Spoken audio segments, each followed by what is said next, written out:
राधे राधे। आज हम एक ऐसे प्रोग्राम की शुरुआत कर रहे हैं जिसका नाम है सनातन शंखनाद। यह एक ऐसी पहल है जो हम सबको जागरूक करेगी, जागरूकता का बीज होगी। आने वाली पीढ़ियां धर्म को केवल किताबों में नहीं बल्कि जीवन में जीते हुए देखें। सनातन शंखनाद की इस विशेष श्रृंखला में मैं आपका स्वागत करता हूं।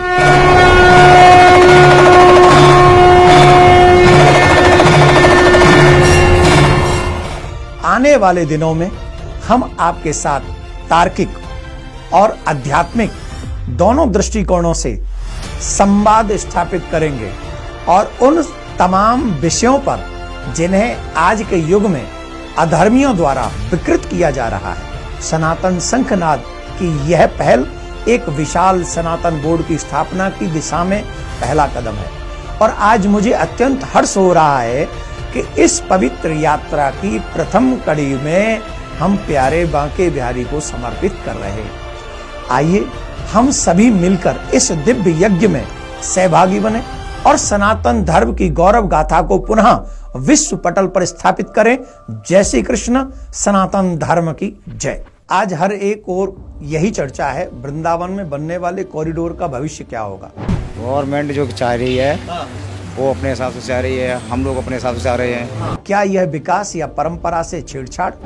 जो लोग देश विदेश से जो देखने आते हैं, ब्रज गलियां देखने आते हैं, कुंज गलियां देखने आते हैं, वो सब कुछ नष्ट हो जाएंगे। कॉरिडोर की जरूरत क्यों पड़ी? नहीं, ये बहुत सही है क्योंकि छोटी छोटी गलियां हैं, रास्ते छोटे छोटे, इस चक्कर में जाने आने में बहुत प्रॉब्लम होती है, गाड़ी वगैरह निकलने में बहुत प्रॉब्लम होती है, इसलिए गलियों को चौड़ी होना चाहिए। श्रीधाम वृंदावन भगवान श्री कृष्ण की ये लीला स्थली है। यहाँ 7 प्रमुख ठाकुर जी प्रतिष्ठित हैं जिन्हें 7 ठाकुरों के नाम से जाना जाता है। आज हम बात करेंगे हमारे वृंदावन के सबसे प्रिय नटखट, बड़े चुलबुले, सबके प्यारे और परम दयालु, परम कृपालु श्री ठाकुर बांके बिहारी जी की, जिनकी एक झलक पाने के लिए लाखों भक्त वृंदावन की गलियों में उमड़ पड़ते हैं। बिहारी जी की ये जो छवि है ये साधारण नहीं है। वे स्वयं राधा और कृष्ण का एकाकार रूप स्वरूप हैं। वो जो कृष्णम नारायणम वंदे, जो साक्षात भगवान राधा कृष्ण स्वरूपाम्बई कृष्णम राधा स्वरूपणम, राधा ही कृष्ण है, कृष्ण ही राधा है। वे त्रिभंग मुद्रा में झुके हुए हैं, मुस्कान में मोहगता, आंखों में करुणा लिए हर भक्त से कह रहे हैं, आ जाओ, मैं यहीं पर हूं। आज हम सिर्फ उनकी महिमा की ही नहीं बल्कि उस जरूरत की भी बात करेंगे जिसने हमें बांके बिहारी के मंदिर में कॉरिडोर की ओर सोचने पर विवश किया है। भारत सरकार और राज्य सरकार तीर्थ स्थलों पर अत्याधुनिक सुविधा प्रदान करने की योजना बना रही है। उज्जैन में महाकाल में कॉरिडोर, काशी विश्वनाथ में कॉरिडोर जैसे उदाहरणों से हम प्रेरणा ले रहे हैं। बांके बिहारी जी के मंदिर में प्रतिदिन 40,000 से 60,000 भक्त आते हैं।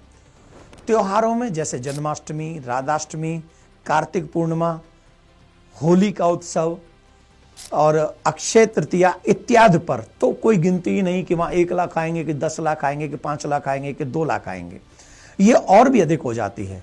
सकरी गलियों और सीमित जगह के कारण वहां पर थोड़ी सी धक्का मुक्की भी, अव्यवस्था भी होती है, जो कि इतनी बड़ी संख्या होगी तो कहीं भी हो सकती है। आपातकालीन सेवाओं की अनुपलब्धता, मंदिर के आसपास की गलियों का बहुत सक्रिय होना, ऐसे में एम्बुलेंस, दमकल वाहन, पुलिस या मेडिकल टीम किसी भी आपात स्थिति में भीतर तक नहीं पहुंच पाती।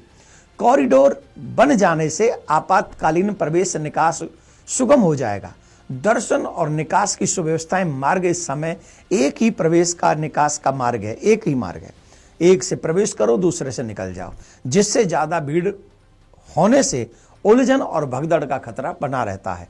दर्शन अनुभव को आधुनिक सुरक्षित बनाने का उद्देश्य है, जिसे लेकर कॉरिडोर की चर्चा हो रही है। मंदिर में कॉरिडोर निर्माण जैसी नई योजनाएं आ रही हैं तो गोस्वामी समाज भक्तों की भावनाओं को, मंदिर की परंपरा और धार्मिक गरिमा की रक्षा के लिए आगे आ रहा है। ठाकुर जी हमको एक निधि के रूप में मिले हैं, जिनकी सेवा पूजा का अधिकार, उनकी जिम्मेदारी हमें सौंपी गई है, जिसकी जिम्मेदारी हम पिछले 500 सालों से निभाते आ रहे हैं। उनका उद्देश्य कि आधुनिकता के साथ संस्कृति और परंपरा की भी सुरक्षा की जाए, उसे संरक्षित किया जाए। गोस्वामी समाज बांके बिहारी जी के वह केवल सेवक नहीं बल्कि उनके भक्तों के लिए वे मार्गदर्शक भी हैं, संरक्षक भी हैं।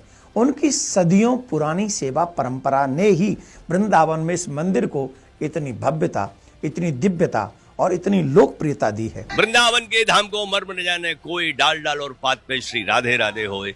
इस भावना को समझने की जरूरत है सरकार को। ये उनका निज घर है, उस निज घर को छेड़छाड़ करने की कदापि व्यवस्था सरकार को या किसी अन्य को भी नहीं करनी चाहिए। गोस्वामी समाज को बांके बिहारी जी की सेवा, स्थापना, परंपरा के रक्षक के रूप में जाना जाता है। स्थापना की आधारशिला स्वामी श्री हरिदास जी महाराज ने रखी।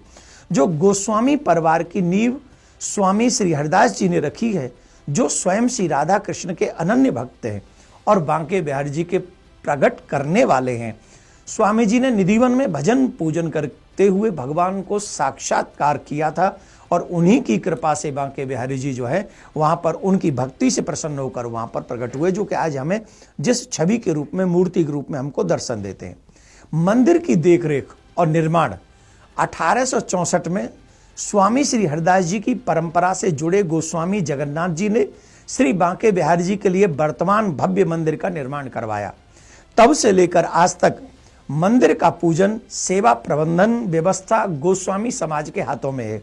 सेवायत सेवक के रूप में भूमिका में गोस्वामी समाज के सदस्य ठाकुर जी की सेवायत होते हैं, जो भगवान को भोजन, वस्त्र, आरती, भोग, विश्राम, शयनात्री आदि आदि में ध्यान रखते, सभी प्रकार की सेवाओं में वो रत रहते हैं। ये सेवा गोस्वामी समाज परंपरा द्वारा निर्धारित की जाती है। नियम और परंपराएं संयोजना श्री बांके बिहारी मंदिर की कई अनूठी परंपराएं हैं। जैसे कोई घंटी नहीं बजाता, दर्शन के समय जो वहां पर पर्दा बार बार किया जाता है, हटाया जाता है, ये सिर्फ आपको बिहारी जी के मंदिर में देखा जाएगा और कहीं नहीं। भगवान की यहाँ पर मंगला आरती नहीं होती, साल में मात्र एक बार ही होती है। इन सब नियमों की देखरेख गोस्वामी समाज ही करता है, क्योंकि ये परंपराएं स्वामी श्री हरिदास जी महाराज के द्वारा स्थापित सिद्धांतों पर आधारित हैं। गोस्वामी समाज को भय है कि कॉरिडोर योजना मंदिर को सरकारी नियंत्रण में ले जाएगी। इससे भी उनकी पारंपरिक सेवाएं, व्यवस्थाएं, नियम, निष्ठाएं और हनन होगा, उनकी निष्ठा पर हनन होगा। उससे उनकी निष्ठा, परंपराएं प्रभावित होंगी। निधिवन और लीला स्थलों का हनन, प्रस्तावित निर्माण कुछ ऐसे क्षेत्रों से सटा हुआ है जिन्हें वे अत्यंत पवित्र लीला स्थल मानते हैं, जैसे निधिवन, सेवायत आवास आदि। उनका तर्क है कि यदि यहाँ खुदाई का निर्माण होता है तो वातावरणीय संतुलन, आध्यात्मिक ऊर्जा नष्ट हो सकती है।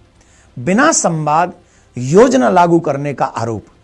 गोस्वामी समाज कहना है कि कॉरिडोर योजना तैयार करने से पहले उनसे कोई औपचारिक परामर्श नहीं लिया गया।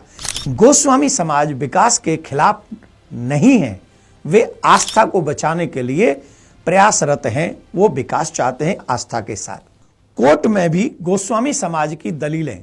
गोस्वामी समाज ने हाई कोर्ट और बाद में सुप्रीम कोर्ट में स्पष्ट रूप से कहा कि मंदिर का फंड भगवान की सेवा के लिए है, सरकार के सड़कों के निर्माण के लिए नहीं है। वे चाहते हैं कि मंदिर का फंड का उपयोग न तो और निर्माण में मंदिर की सीमा से दूर हो और न किसी कार्य से उनकी सहमति लिए बगैर कहीं भी उसका उपयोग नहीं होना चाहिए। कोर्ट की प्रतिक्रिया क्या रही? संतुलन की सलाह। प्रयागराज हाई कोर्ट ने राज्य सरकार को परियोजना आगे बढ़ाने की अनुमति दी, लेकिन मंदिर के फंड को न छूने का आदेश दिया। सुप्रीम कोर्ट ने कहा कि मंदिर फंड का उपयोग हो सकता है, बशर्ते जमीन भगवान बांके बिहारी के नाम पर ही निगरानी एवं वशिष्ठ वैष्णव अधिकारी द्वारा की जाए। धर्म का मूल लोकहित। चाणक्य सिद्धांत। चाणक्य कहते हैं धर्मस्य मूलम अर्थ, अर्थस्य मूलम राज्यम। धर्म का उद्देश्य है जन कल्याण और राज्य उसका माध्यम है। तो अगर कॉरिडोर से भीड़ प्रबंधन सुधरे, दुर्घटना रुके, वृद्ध, दिव्यांग और महिलाएं सुरक्षित रहें, तो यह तो राज्य धर्म के तहत उचित कार्य है। लेकिन पुराने मंदिर ढाए जाएं, गोस्वामी समाज या भक्तों के बिना संवाद के निर्णय लिए जाएं, या राधा कृष्ण के लीला भूमि निधिवन क्षेत्र को नुकसान पहुंचाया जाए, तो यह चाणक्य नीति के विरुद्ध होगा। यह नीति नहीं, यह राजनीति का हस्तक्षेप कहलाया जाएगा। मैं उत्तर प्रदेश की सरकार से भी यही प्रार्थना करूंगा कि गोस्वामी सेवायत परिवार से उन सभी श्रद्धालुओं से खुलकर संवाद करे जो आज इस योजना को लेकर दुविधा और असमंजस में है। सिर्फ निर्माण नहीं, विश्वास भी जरूरी है। आइए मिलकर समाधान की राह चुनें, जहां परंपरा बचे और सुविधा भी बढ़े। और ये बात मेरी तरफ से है। आप सबने देखा था 16 नवंबर 2024 को भी हम सब ने आप सबके प्रयास से एक सनातन धर्म संसद बुलाई थी दिल्ली में। 27 जनवरी को भी धर्म संसद बुलाई थी महाप्रयागराज में, कुंभ में। किस लिए? हम सब ने कहा था कि हमें सनातन बोर्ड की आवश्यकता है। सनातन बोर्ड की आवश्यकता किस लिए है?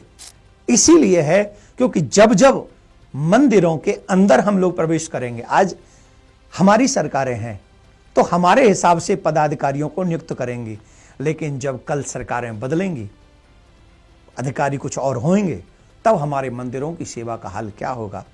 हम लोग पूर्व में सुन चुके हैं, वर्तमान में देख रहे हैं, भविष्य में क्या होगा कौन जानता है।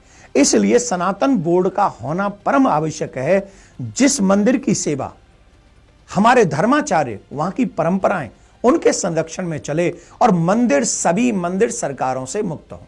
सरकारों से मुक्त इसलिए होने चाहिए क्योंकि सनातनियों का जो मंदिरों में धन चढ़ रहा है, उससे सनातनी मर्यादाएं, उससे सनातनी परंपराएं आगे बढ़ें। आप भी चाहते होंगे कि हमारे बच्चे रामायण जाने, हमारे बच्चे गीता जाने, हमारे बच्चे वेद जाने, हमारे बच्चे पुराण जाने, हमारे बच्चे धर्म की सारी मर्यादाओं को जाने और शस्त्र विद्या, शास्त्र विद्या को भी जाने। यह तब संभव होगा जब सनातन बोर्ड बनेगा और सारे मंदिर इस सनातन बोर्ड के अंडर आएंगे और उस धन का सदुपयोग, गौशाला इत्यादि, गुरुकुलम इत्यादि, और ये जितने भी धन का सदुपयोग होगा, मंदिर के बाहर चाहे कितनी भी सरकारें निर्माण करें, लेकिन मंदिर के भीतर सिर्फ पुरानी परंपराएं जीवित रहनी चाहिए। बोलिए वृंदावन बिहारी लाल की जय।